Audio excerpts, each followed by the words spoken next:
Hello friends, today we are going to discuss about the risk and diversification in the stock market.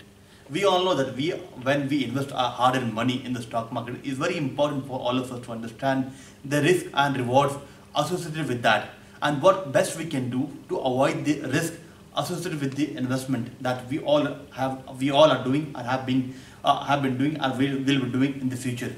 So it's very important for all of us to understand the risk associated with the stock market. Now, there is no investment in the world, or no job in the world which is risk free. Whether it be business, whether it be investment, whether it be your job, whether it be study, everything is associated with a risk. But what best we can do is to minimize that particular risk. Now, let us understand what are the risks associated with the stock market. Now, first of all, we all know that the risk can be divided into systematic and unsystematic risk. Now, systematic risk is something which is very common to the entire market.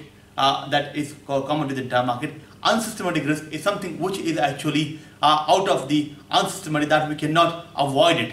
We cannot avoid that particular thing. Systematic thing is something which we can do something about it, but unsystematic we cannot do anything about that thing. So that is something we can call the systematic as the internal risk, and unsystematic as the external risk, that we can term it in the other way.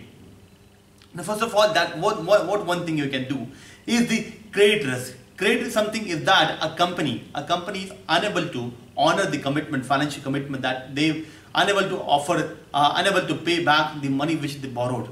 Now, it's very obvious. For example, if any company is raising the money from whether public in the equity form or debt form, if it is not able to honor its loan or its debt, then definitely the company will share prices will fall, and the company will go or become the non-performing company. So there are many companies in the market which are unable to honor the commitment, honor their debt or equity commitment or the financial commitment in the market. So we have to understand that. We have to understand this from the financial strength of the company, by having a look at the financial strength of the company, that we can definitely avoid such kind of the credit risk in the market. Next kind of risk is something that is called as the country risk. Now, we all know the country is as a whole. We all know the country, when a country is unable to pay, when we are especially investing in the government bonds and all. Now, when the country is unable to honor its bond, unable to pay back to the public which they borrowed, then the company, we can call that country is at the financial risk. Ideally the country is at the zero risk. The country will honor its commitment, but we have seen in the recent past, that even the countries are unable to match, are unable to pay back to the public which they borrowed money for the treasury operation, or for financing their fiscal deficit, or for public spending and all. We have seen the Greece, we have seen the Spain, and many of the European countries in the recent time have failed to honor their financial commitment. There are agencies sitting in the market, those who are rating the government bonds from the A, AAA, to B and to C, or even, for example, to the junk status, that what they are offering. So we have to check before investing in any of the government bonds. We have to understand that the financial risk associated with that country, the rating, we can definitely check it. The next kind of risk is something as called as the foreign exchange risk. Foreign exchange risk, that we can understand that foreign exchange risk is something that is totally dependent on dynamic thing, or totally dependent upon the entire market. But especially when we are investing in the foreign countries, we have to understand the foreign exchange.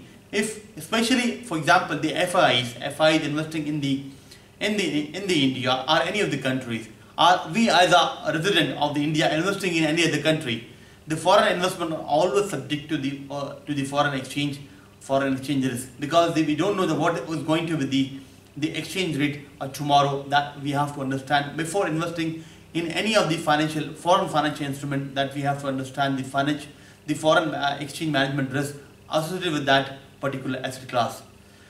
Next is the interest rate. We know that interest rate is very important in nowadays. We all know that when the Federal Reserve reduces the rate or increases the rate, it has an impact on the entire global financial market.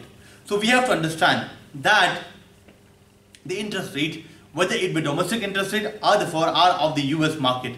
So we have to understand the interest rate are very important factor in the present day in the investment, because it controls the money flow in the market. So we have to understand what is the money flow in the market. Accordingly we can time our investment. We cannot say that we can totally avoid that, but definitely it helps us to time our investment. In what time we can best invest and what time we should not enter the market. So that is very important. We have to see. Now we can see that Indian Reserve Bank of India, when it reduces the rate and the money flow in the market increases. When it increases the rate, definitely the money flow in the market reduces. Same way, for example, if the Federal Reserve increases the rate, the entire the FIs, everybody will start going and start investing in the US market. And likely when they reduces the Federal Reserve reduces the rate, the money starts flowing from the outside the outside the US market. So we have to understand the interest rate risk associated with the entire things. So these are a few of the risks that are associated with the financial instrument that we. Another kind of risk is that the political risk. Political risk is something which is associated with the any kind of investment. Now we know that when any government changes, that brings about the new policy, new fiscal policy, that brings about the new changes, new norms, new ways of doing businesses, formulas and everything, new taxation rules and all. That definitely impact the business. Recently in India we have seen the GST. GST maybe good for the country in the long run, but in a short run definitely it has created the havoc for the country. So any kind of taxation rule, any kind of political decision or any kind of subsidy which the government brings, that is definitely, or any kind of withdrawal of the subsidy. Now we can see that the government has decided to withdraw the subsidy for the solar industry or many industry we have seen, and it has also given the subsidy to the many other new industry. So that depends upon that industry will be swiped out from the market and new industry will grow up. So we have to understand the political risk, that what kind of taxation rule, what kind of subsidies, what kind of things are decisions and laws and are brought up by the new upcoming government. So that is accordingly we have to do and select the areas and sector which favors the political decisions of the country. That will be very fruitful for all of us if we take this kind of political risk into the consideration. Again, we have to see the market risk. Now we know that in the times of technology, every now and then the technology and the market keeps on changing. So before understanding, the market is always fluctuating. When there is a demand for one product, tomorrow it may not be there. We have seen the Nokia. Nokia is totally swiped out from the market. Now it was totally different kind of phone, and now we have seen the market for the Android in the thing. So Android phones are most sold in the market. Almost about more than 90% of the phones in the market are Android phone in the telecommunication area, in the mobile and communication area. So we have to understand the market rate. Market always brings about the new challenges. A company which were doing business in the past may not be existing today because of the lack of updation or technology which they were having may not be actually valid today. So it's very important for all of us that we understand the market risk to full of it extent that will help us to understand and time our investment in the best possible way. We do. Now what best we can do? What best we can do? Now we know that we invest in different asset classes. We invest in different asset classes, and we can definitely divide our investment in the different asset classes. Like for example, we have the asset classes like equity, we have the gold, we have the property, we have other instruments also, like we have also a debt, but I personally don't invest in the debt. That is what, but we can see that these are the asset classes that we have in the market. We equity, debt, real estate, we have the gold, we have the silver, we have the commodities, and so on and so forth. So what is the best rule? That's one golden rule, is that do not put all the eggs in one basket.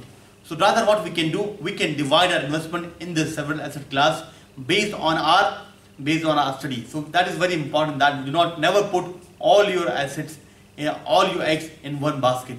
So kindly diversify that. Kindly diversify your investment. That will help us to minimize our losses and maximize our profit. Another thing what we can do is very important, that most of the investors in the market are unaware of, don't understand what financial market is all about. That is why it is very important that all of us understand it. Education to the financial market is very, very important.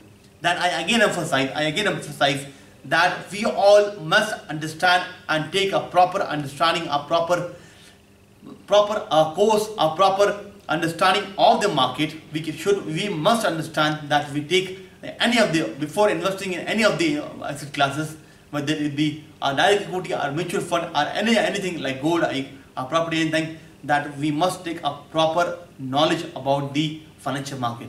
Before taking, my request will be that before taking any kind of knowledge or any kind of proper course or training in this particular area, kindly do not enter the market. That will be really very dangerous for all of you. So my thing will be that do not diversify your investments. Take the proper training, take the proper understanding of the market, then enter the market. That will help you to understand and diversify your entire risk and minimize your losses. These are how the risks are associated in the market. These are a few of the risks. We have discussed the risk about associated with the market, and we've also seen how you can definitely avoid the risk and by diversifying and understanding and by taking the proper training in the market. I hope you understood about the formula and mantra for risk and diversification in the stock market. I hope you understood and liked the video. Kindly do subscribe to our channel by pressing on subscribe button, and do also press on the bell icon to get the updates and notification. Thank you once again. Thank you.